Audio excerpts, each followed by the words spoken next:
Bonjour à tous, bienvenue dans ce webinaire d'information sur l'étude nationale de coûts SSR. Nous partons pour à peu près 45 minutes de présentation autour des thèmes qui s'affichent à l'écran. On commencera par présenter l'ATIH en quelques mots, donc qui sommes-nous, et on verra ensuite qu'est-ce que l'ENC. On commencera par une définition de l'ENC, ses grands principes. On rentrera un peu dans le détail des différents recueils à mettre en place pour réaliser cette étude nationale de coûts et on verra également quel est le dispositif technique et contractuel qui accompagne les établissements participants aux études nationales de coûts. Ensuite, nous verrons pourquoi participer, à quoi servent les ENC et quel est l'intérêt pour votre établissement de rejoindre cet échantillon des études nationales de coûts. On terminera cette session sur comment candidater, quelles sont les modalités pratiques, et enfin un temps de questions et réponses. Donc, nous allons commencer par une brève présentation de l'ATIH. Donc, l'Agence technique de l'information, c'est un établissement public qui a été fondé en 2000 et qui est placé sous tutelle des ministres chargés de la Santé et de la Sécurité sociale. L'agence est située à Lyon et on a également une antenne qui est installée à Paris. Donc, quelles sont nos principales missions? Donc, envers celle qui est au centre, c'est la réalisation d'études sur les coûts des établissements sanitaires et médico-sociaux. Vous trouverez l'ensemble des informations détaillées sur le site de l'ATIH. Donc là, vous avez le lien en bas de cette diapo. Nous avons également d'autres missions, la collecte, l'hébergement, la restitution de l'activité médico-économique et des données de santé des établissements de santé. Donc là, on parle notamment du PMSI, la gestion technique des dispositifs de financement des établissements et l'élaboration et la maintenance des nomenclatures de santé. Le dernier point, donc l'analyse, les études et les travaux de recherche sur l'ensemble des données que nous collectons. Voilà pour ce premier point. Je vais passer la parole à Séverine Hardy, qui est la chef de projet avec Marjorie sur l'étude nationale de coûts SSR. Bonjour à tous. Donc, qu'est-ce que l'ENC? Nous allons commencer par une définition et les objectifs, ensuite les recueils et le dispositif technique. Donc, l'étude nationale de coûts est pilotée par la TIH. Les établissements qui sont concernés par ces études sont des établissements de santé publics, mais aussi des établissements de santé privés. Et ils peuvent être soit volontaires pour participer à ces ENC ou désignés par décret. Les champs qui sont concernés, c'est médecine, chirurgie, obstétrique, donc MCO depuis 2006, le soin de suite et réadaptation, le SSR, depuis 2009, et l'HAD, hospitalisation à domicile, depuis 2009 également. Les objectifs, c'est de calculer des coûts de prise en charge de l'hospitalisation par séjour ou par séquence de soins. Donc pour le SSR, c'est par séjour.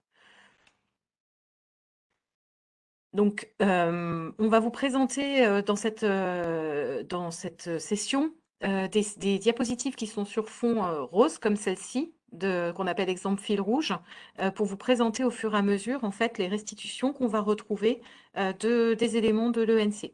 Donc là, pour le SSR, l'objectif est de calculer les coûts de prise en charge de l'hospitalisation par séjour, par séquence, donc là par séjour. On voit dans l'exemple une hospitalisation HC sur le GME 0406C2 d'insuffisance respiratoire chronique et bronchiopathie obstructive avec un score physique qui est supérieur ou égal à 5, un score cognitif qui est inférieur ou égal à 2 et un niveau 2. On voit effectivement notre nombre de séjours ENC de 90, le nombre de journées qui est de plus de 3000 et on a un coût de séjour qui est calculé. Pour l'HC, donc c'est le coût du séjour, à 12 402,60 €. Voilà. Donc, quand on rentre ensuite dans l'ENC, on va voir un petit peu comment ça se décompose et qu'est-ce que ça veut dire pour les établissements qui font l'ENC. Donc, sur l'échantillon 2022, l'échantillon qui a été validé en comité de pilotage, c'est un total de 88 établissements avec 51 établissements DAF et 37 établissements OQN. Et on a 2 nouveaux établissements qui sont rentrés dans cet échantillon 2022, qui se décompose en 9 établissements DAF publics, 42 établissements DAF privés non lucratifs, 6 établissements OQN privés non lucratifs et 31 établissements OQN privés lucratifs. Les principes de l'ENC, c'est une valorisation des séjours avec un croisement de 3 sources de données. Donc la comptabilité analytique d'une part, le PMSI d'autre part, et enfin des données suivies au séjour qui viennent compléter ces deux recueils. Donc les recueils, le premier c'est le PMSI, celui que vous faites, et il est important d'avoir un PMSI de qualité. Cette qualité, elle repose sur des informations qui sont les plus proches possibles de la réalité de l'état des patients et des prises en charge, une correspondance au contenu du dossier médical et le respect des règles de codage, du guide méthodologique, de la CIM10, SSRM et évidemment pour le SSR, du César. L'intérêt d'une qualité qui est suffisante des données, c'est déjà pour vous d'avoir une facturation optimale de vos séjours. Ça sert également pour les travaux classificatoires de la TIH. Et ça sert, on a aussi des exploitations des bases PMSI pour de la planification sanitaire, pour des études épidémiologiques, etc. Et pour les travaux qui portent sur les coûts dans le cadre de l'ENC.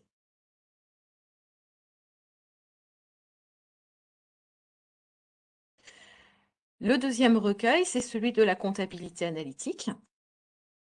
Donc, les trois étapes principales, c'est d'une part d'avoir ce qu'on appelle un découpage analytique, ensuite le plan comptable de l'ENC, et enfin l'affectation analytique des charges et des produits du plan comptable de l'ENC par rapport à votre découpage analytique que vous avez retenu et qui correspond à l'étude. Et ensuite, on a des phases complémentaires qui sont développées pour les participants dans une session d'information dédiée à la méthodologie qui a lieu au début de l'automne. Donc, votre découpage analytique pour l'ENC, il doit permettre de déverser correctement les charges sur les séjours. Et donc, il faut que l'activité de votre établissement soit découpée en sections d'analyse et l'intégralité de l'activité de votre établissement. Donc, les sections principales qu'on va retrouver, ce sont les sections d'analyse clinique. Donc, c'est vos services d'hébergement du SSR dans le champ qui nous concerne aujourd'hui. Vos SAMT, donc on a les SAMT médico-techniques qui correspondent à l'activité médico-technique commune à tout établissement, donc les laboratoires, imagerie, etc. Mais on a aussi les médico-techniques qui sont propres au SSR avec les plateaux de rééducation, réadaptation et les métiers de RR. On a les fonctions support de logistique médicale, de logistique et gestion générale et de structure. Et puis, on a d'autres sections d'analyse en complément qui sont les consultations, les budgets annexes pour les établissements DAF, les activités subsidiaires et les autres missions de l'hôpital qui sont décrites dans des sections d'analyse particulières. Donc voilà, vous devrez faire cette démarche de découpage analytique en fonction des activités de votre établissement et en fonction des attendus de l'ENC. Donc, c'est vous qui décidez de la finesse avec laquelle vous décrivez votre activité, mais il y a certaines activités qui sont quand même imposées par le guide méthodologique.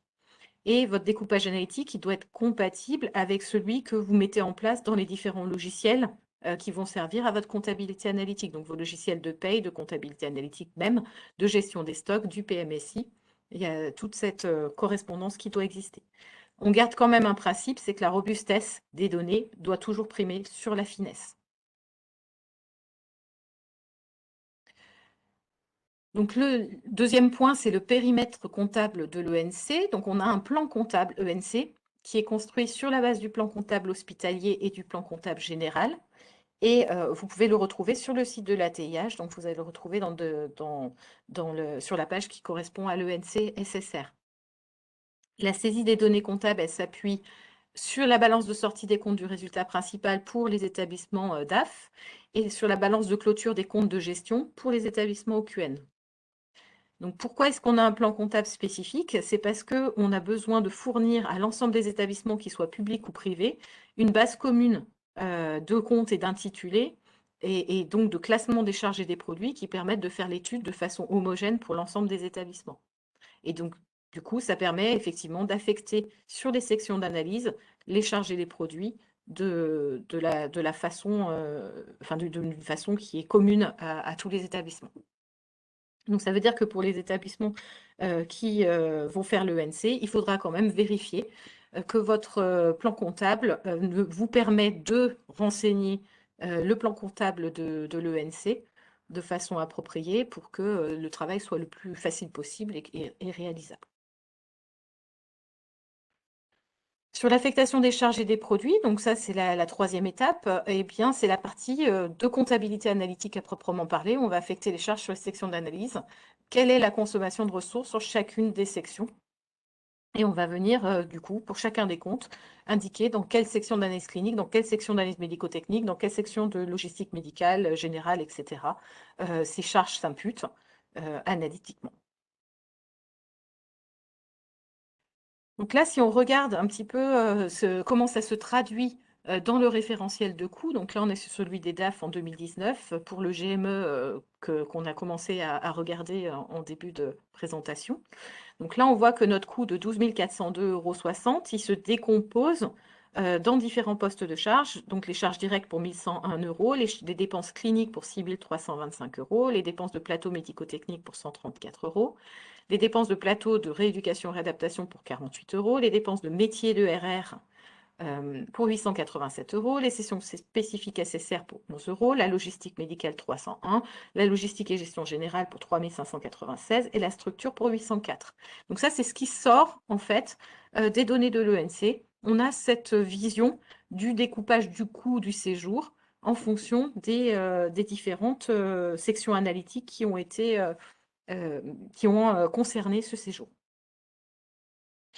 Et quand on regarde d'un peu plus près, donc on avait nos dépenses cliniques pour 6 325 €, eh bien on peut aller plus loin dans le détail et on voit que nos personnels soignants sur les 6 325 € représentent 4 354 €, personnel médical 986, etc. Et donc on a la possibilité d'avoir du détail, comme pour le poste de LGG qu'on voit dessous, on a le détail en fait de ce bloc de charges pour aller jusqu'à la section la plus fine.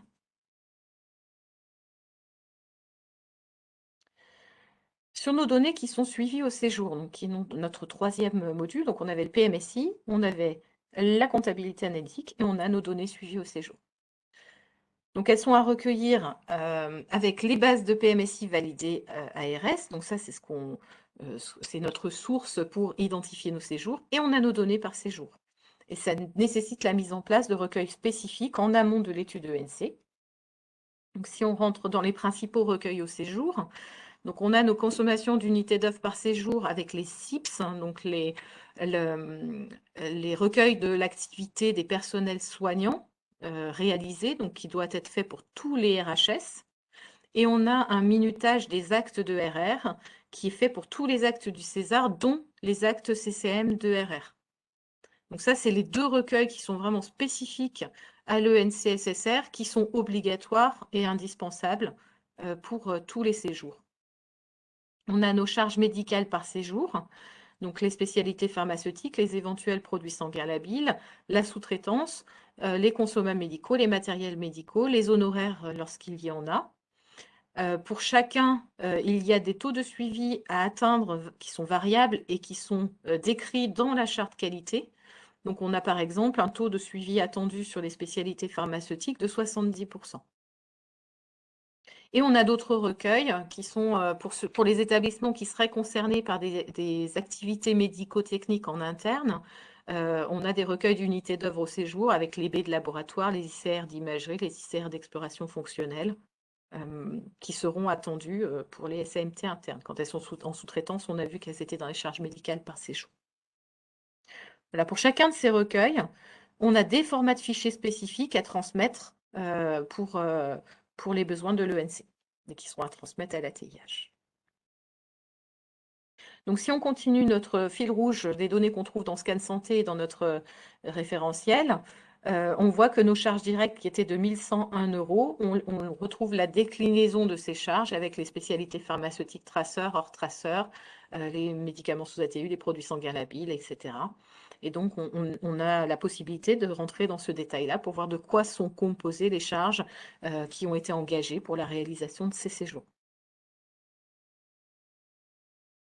Voilà, donc en synthèse, notre valorisation des séjours, c'est bien le PMSI pour avoir la description des séjours, la comptabilité analytique et les données suivies au séjour, et tout ça combiné permet de valoriser chacun des séjours de votre établissement.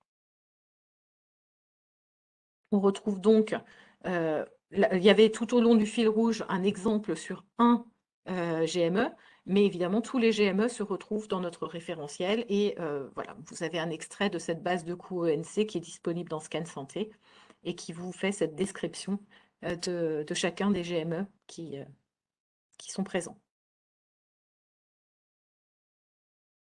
Je vais passer la parole à Marjorie.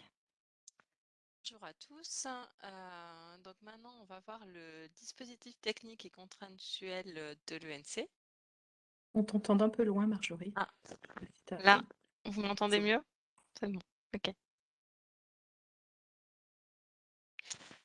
Donc, pour le dispositif technique, il y a deux logiciels qui vont vous être fournis par la TIH qui permettent de transmettre vos données.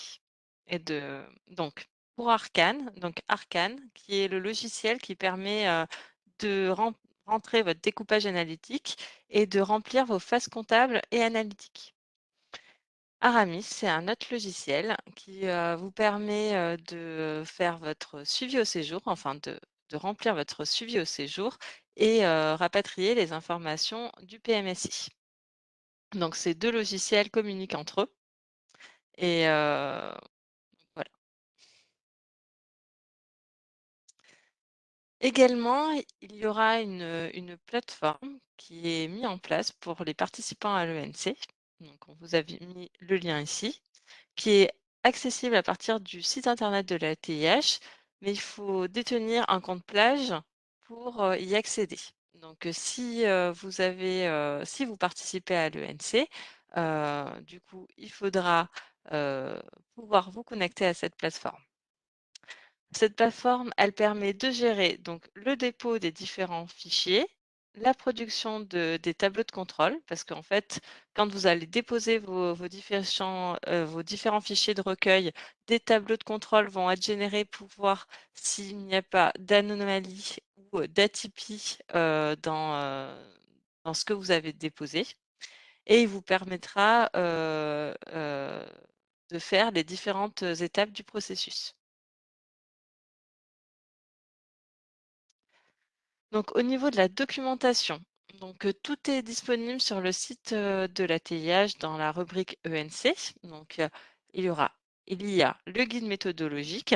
Donc, actuellement, c'est pour l'ENC 2021. Donc, vous pouvez y accéder. Donc, c'est en libre accès à tout le monde. Donc, le guide méthodologique, les documents de consigne pour remplir les différentes phases de recueil, l'arbre analytique, le plan comptable et le guide des outils qui vous permet d'avoir les formats de fichiers qui devront être envoyés sur les logiciels. Également sur le site, il y a le manuel d'utilisation d'Arcane et le manuel d'utilisation d'Aramis. Également, vous trouverez donc sur la plateforme, sous les tableaux de contrôle dont je vous ai parlé tout à l'heure, un manuel d'utilisation de ces tableaux de contrôle qui vous permettront de les interpréter. Donc au niveau des documents contractuels, donc si vous participez à l'ENC, il faudra remplir une convention entre la TIH et votre établissement où l'établissement en fait s'engage à mettre en œuvre tous les moyens humains et techniques, que ce soit médicaux et administratifs, nécessaires à la réalisation de l'étude. Et la TIH s'engage sur les aspects de confidentialité des données et sur une restitution à chaque établissement de ces données valorisées. Il faudrait signer cette convention. Également, il faut signer une charte qualité qui détaille les différents types d'indicateurs à suivre avec un taux d'objectif à atteindre selon les différents recueils. Donc, ces deux documents devront être signés par la TIH et l'établissement quand vous vous engagez dans la démarche de l'ENC. Au niveau du calendrier de campagne, donc l'année N-1, donc c'est pour nous là on parle de la campagne 2023. donc c'est l'année 2022. Donc, l'appel à candidature, donc c'est la période dans laquelle on est. Donc, suite à cette, petite, formation, vous pourrez postuler si vous le souhaitez, et faire votre candidature. Donc on vous expliquera comment. Et en octobre, si vous avez postulé et que vous êtes retenu, que votre candidature est retenue, vous aurez une session d'information à la méthodologie. En 2023, vous devrez faire tout le recueil des données dont vous avez parlé, Séverine. Et en 2024, vous devrez, à partir de mars, donc vous aurez une session d'information sur les outils qui sont Arcane et Aramis. En avril, une session d'information sur le lancement de la campagne.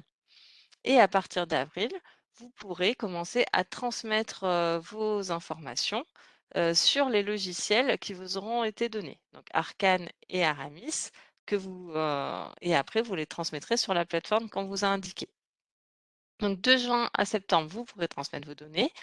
Et de juin à septembre également, il y aura une analyse et des échanges avec un superviseur. Donc un superviseur qui vous sera attitré et qui permettra de vous accompagner dans la démarche du recueil. Il contrôlera également les données que vous allez transmettre pour voir s'il n'y a pas des anomalies et peut-être vous les faire rectifier. De juin à septembre également, il y a différentes sessions d'information, qui sont complémentaires, notamment, des sessions sur les tableaux de contrôle, pour vous aider à les utiliser. En 2025, si vous postulez pour l'ENC 2023, il y aura une exploitation par la TIH de vos données et du coup des référentiels qui pourront être produits. Alors pourquoi participer, à l'ENC? Alors déjà, à quoi servent les ENC?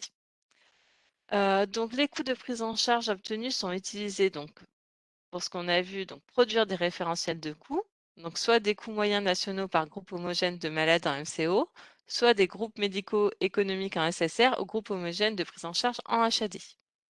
Ils permettent également de conduire les travaux de classification médico-économique au sein de la TIH et d'orienter des acteurs nationaux sur les modèles de financement et ils sont également utilisés comme outil de la construction tarifaire.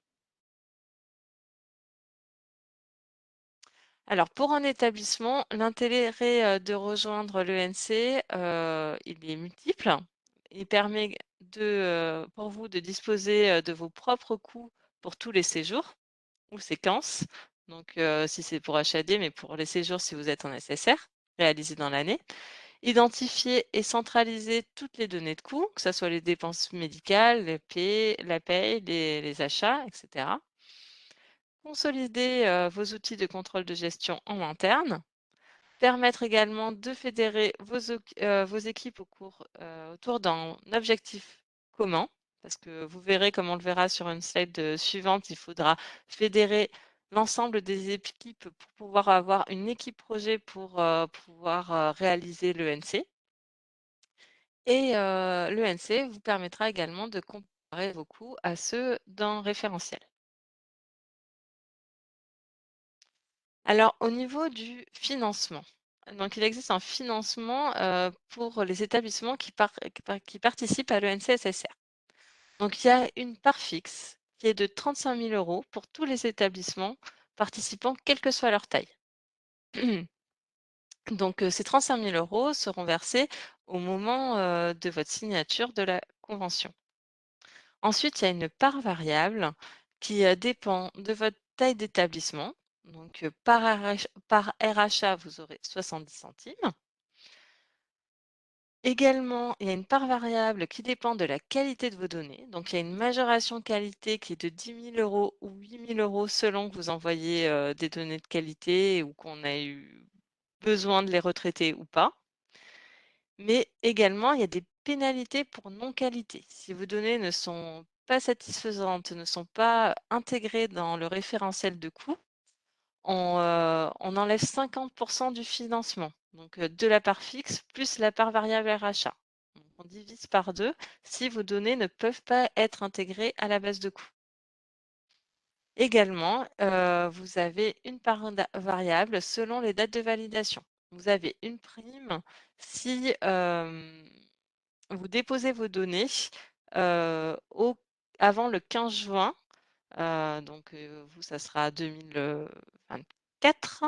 Ah oui, 2024, à la place du 30 juin 2024. Donc, dans ce cas-là, si vous déposez avant, vous aurez une prime de 1 500 €.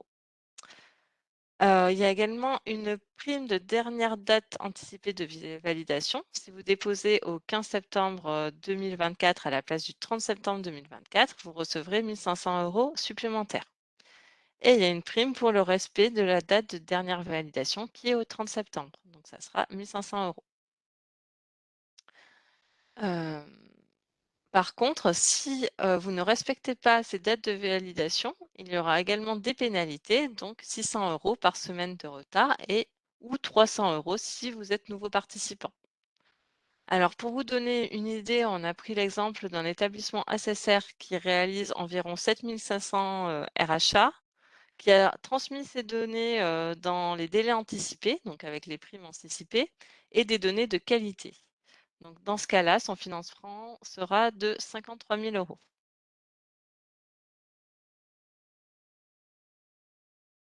Alors, comment candidater?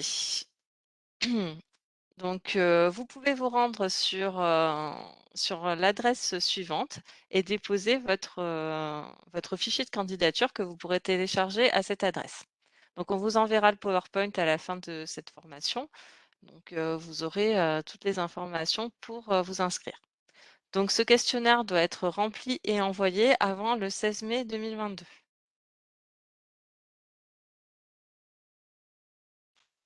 Donc, après, alors comment mettre en place le projet ENC? Donc, les principales recommandations au départ. Donc, c'est ce qu'on disait, c'est mettre en place votre équipe projet. Donc, on verra sur la slide suivante de qui elle doit être constituée. Donc, établir également un fichier de conversion entre votre balance comptable et le plan comptable de l'ENC. Vous devrez également adapter votre comptabilité analytique aux exigences de l'ENC et mettre en place les différents recueils au séjour dont vous a parlé Séverine. Vous pourrez également contacter vos éditeurs pour essayer de mettre vos fichiers, vos informations au format de fichier de l'ENC qu'on attend. Donc, un principe, en tout cas, si vous voulez participer à l'ENC, c'est anticiper toutes ces choses-là. Donc, pour mettre en place le projet ENC, donc, ce qu'on conseille, c'est d'avoir une équipe projet, que ça ne soit pas une personne dans son coin qui travaille sur l'ENC. Il faut qu'il y ait une équipe qui soit constituée et que tout le monde soit embarqué dans le projet, car tout le monde est concerné. Donc, on conseille qu'il y ait un représentant de la direction, le chef de projet ENC, un contrôleur de gestion ou un comptable, pour tout ce qui est comptabilité analytique, un DIM, le pharmacien, le responsable informatique et ou SS2I, un DRH, le représentant du service économique, etc., avec toutes les personnes qui peuvent être concernées par le projet et que vous pensez qui sont nécessaires à travailler sur le sujet. Donc, pour rappel, donc, si vous voulez voir un tutoriel de présentation de l'ENC, donc qui dure environ 10 minutes, donc, et qui résume un peu tout ce qu'on vous a dit là sur les ENC, sur comment ça marche, comment ça fonctionne, vous pouvez vous rendre sur le lien qui est indiqué et visionner cette vidéo qui est assez synthétique. Voilà, donc on va arrêter l'enregistrement.